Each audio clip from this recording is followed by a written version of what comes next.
Dans la seule ville de Florence, il suffit de s'éloigner du centre historique pour humer l'atmosphère toscane authentique, celle des Florentins des bords de l'Arno, qui prennent un café stretto au comptoir ou dévorent une part de schiacciata, délicieuse pâte à pain relevée à l'huile et au gros sel. À l'ouest de la ville, le Rivaloft est une histoire de famille, celle de l'architecte Claudio Nardi et de sa fille Alice.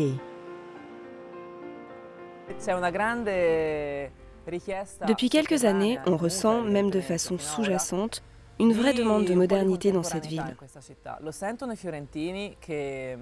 Les Florentins sont évidemment épris de leur ville, qui est, il est vrai, merveilleuse, avec son histoire et son architecture. Mais nous sommes en 2007 et il y a une volonté de voir et de découvrir des éléments plus modernes, plus contemporains. Les touristes aussi commencent à rechercher cela. Son père Claudio Nardi a traduit cette envie ici, au Rivaloft. Dès l'entrée de l'hôtel, on comprend la philosophie de cet endroit du fait de l'architecture et des éléments de verre, mais aussi de façon plus générale. Dans tout le bâtiment, j'ai cherché à apporter des touches de modernité, en utilisant des matériaux contemporains et des objets et des meubles modernes, mais en conservant des objets antiques des siècles passés.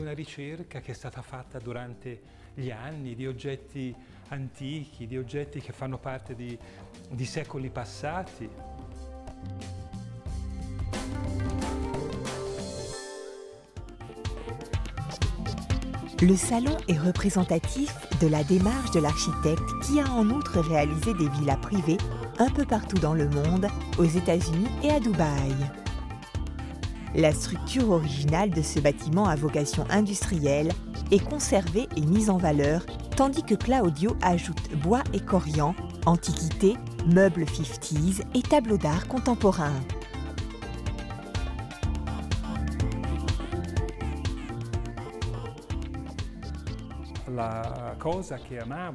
L'une des choses que j'ai préférées, c'est d'exalter la beauté expressive de ces murs de pierre en les laissant à l'état brut, sans les couvrir.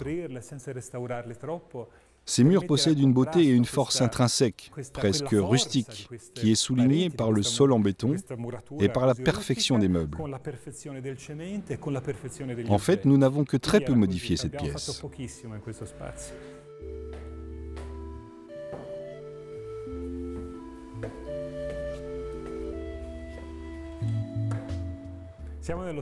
Nous sommes ici dans la plus grande suite.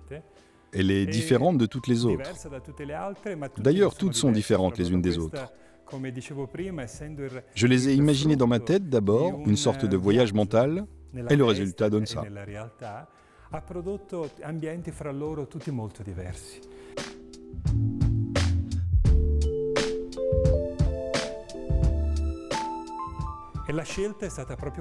L'idée principale a été de ne pas diviser, de garder l'espace le plus ouvert possible pour que les émotions puissent s'y développer. Il a bien fallu tout de même créer un espace pour le lit. Et j'ai choisi de créer cette sorte de boîte, de lit à baldaquin.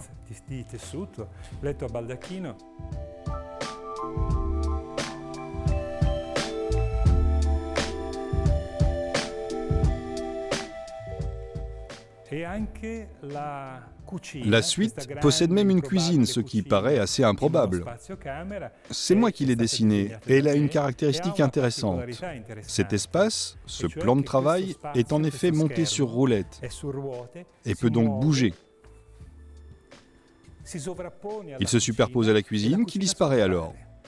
La suite se transforme alors en salle de bal et permet de gagner de l'espace pour recevoir des amis, organiser des fêtes ou devenir un bureau de travail.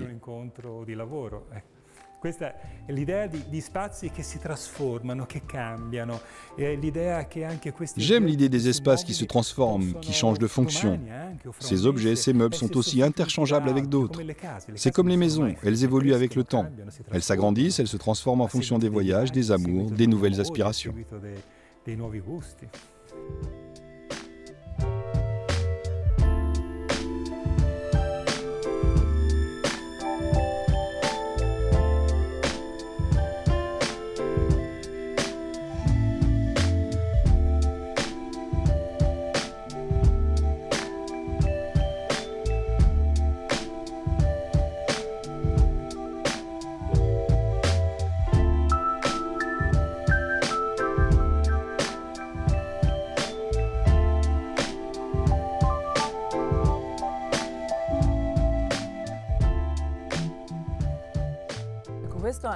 C'est là un des traits distinctifs de l'architecture de mon père. Cette capacité et cette sensibilité qui lui permettent de mêler éléments historiques, antiques, avec des choses beaucoup plus contemporaines, plus pures. Il voulait vraiment apporter quelque chose de nouveau, sans pour autant renier l'histoire de ce bâtiment.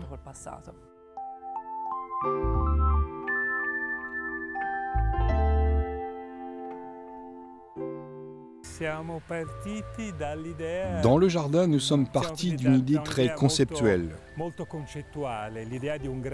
celle d'un grand cadre vert d'herbe qui accueillerait en son centre cette vasque. C'est presque une vasque rituelle, pas vraiment une piscine classique. Non, plutôt comme une vasque dans laquelle, pour moi, on ne fait pas seulement se rafraîchir le corps, mais aussi se rafraîchir l'esprit.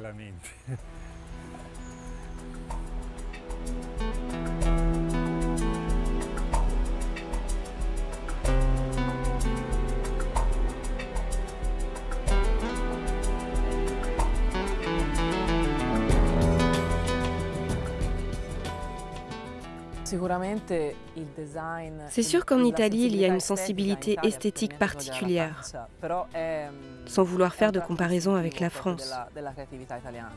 L'Italie a toujours été très créative, et comme le tourisme y est très développé, on cherche sans cesse à innover, à se démarquer. C'est ce qui explique sans doute ce renouveau de l'hôtellerie italienne. La diversificazione dell'offerta turistica, credo che questa possa essere una delle motivazioni.